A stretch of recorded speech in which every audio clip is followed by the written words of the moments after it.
Hello, hey guys, I'm super excited to share with you on this subject today. The subject I'm going to be talking about is hearing God. I know I always talk about this subject, but it's so valuable. And if you listen to this, it's going to impact your life. And so today I'm going to be talking a lot from the Bible.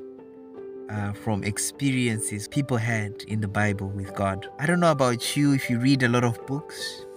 I don't read a lot of books myself, but I've read a few books I've taken interest to read, and I took interest to read these books because it was something that I didn't know about. And what I try and do when I picked up these books was to draw from their experiences, and in the hope that by listening and reading on their experiences of something that I personally have never experienced before, it can open my eyes to see the way they see, and it can give me understanding. So when I have that enlightenment, then it's like the experiences have already become my own experiences, and I'll start to experience the same way life that they did, and it really works. Anything you want to learn.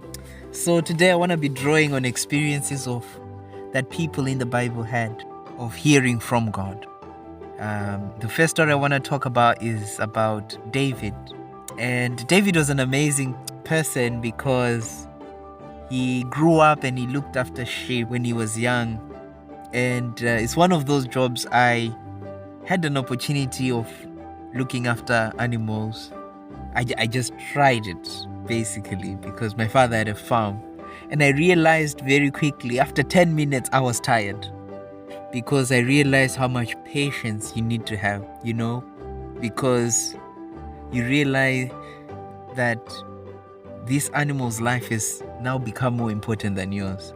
You give all your time to leading these animals as they feed on the grass, and that's your job, just to look after these animals. So you need a lot of patience. And I imagine during this time, David had a lot of time to dwell on things in his mind, and he started to have a relationship with God, and he started to have experiences with God.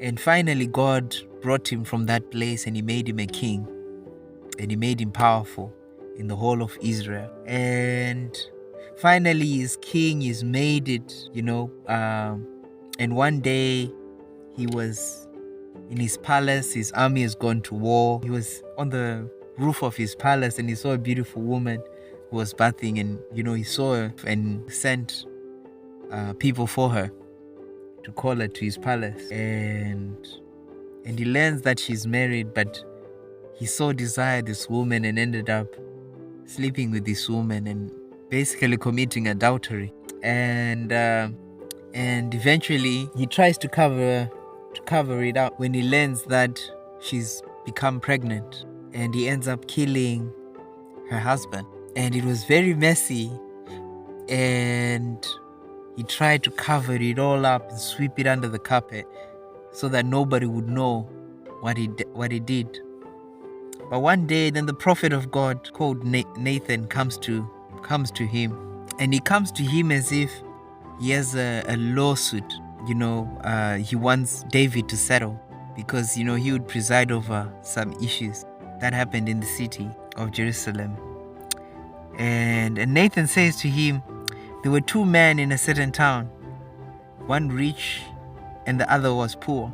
The rich man had very large number of sheep and cattle, but the poor man had nothing except one little ewe lamb he had bought. He raised it, and it grew up with him as his children. It shared his food, drank from his cup, even slept in his arms. It was like a daughter to him. Now a traveler came to the rich man's house, but the rich man refrained from taking one of his own sheep and cattle to prepare a meal for the traveler who had come to him. Instead, he took the ewe lamb that belonged to the poor man and prepared it for the one who had come to him. And instead, David suddenly became angry, burned with anger against that man. And he said to Nathan, as surely as the Lord lives, that man who did this must die. he must pay for that lamb 4 times over because he did such a thing and had no pity. And Nathan said to David, "You are the man." This is what the Lord God of Israel says.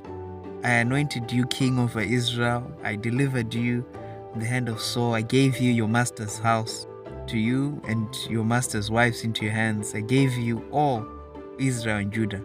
And if all this had been too little, I would have given you more. Why did you despise the word of the Lord by doing this, doing what is evil in his eyes? Killing this man who was innocent by the sword and taking his wife to be your own. You killed him with the sword of the Ammonites.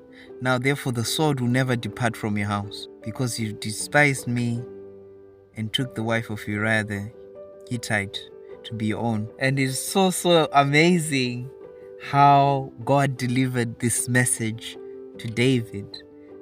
And God used a metaphor, because sometimes it's very easy to judge other people's matters before your own, and sometimes God will help us see ourselves. And suddenly David realized his fault and how God really sees everything we do.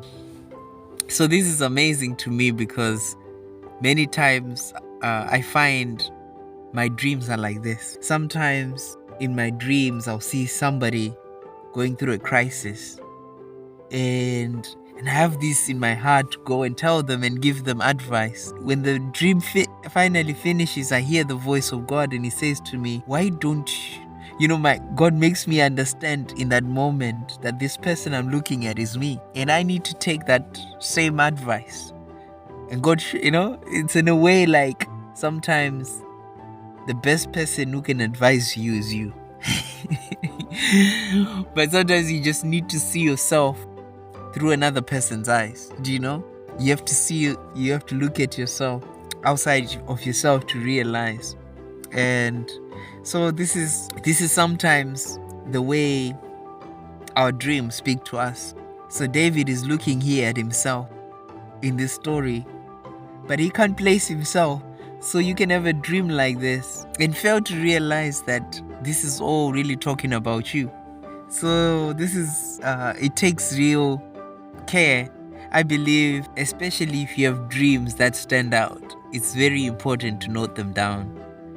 And I find so many times when I start speaking to other people, sharing with other people the dream I had, it starts to open up to me even more. I start to understand it even better.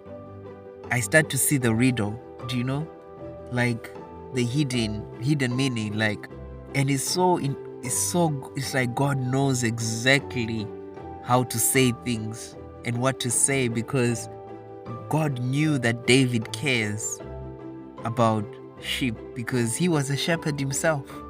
If it was somebody else who had never been a shepherd, I don't think they would care. They would care less, about this issue. But because it's David, he became very angry and he suddenly passed judgment, not knowing he was judging himself. But I find it very, very, very useful to write down, because sometimes it may take a while before you understand, but it might help you to know why things affect you so, and why things are happening in your life the way they are. I hope you're blessed, guys. I'm gonna continue on this series, so watch this space. Thank you.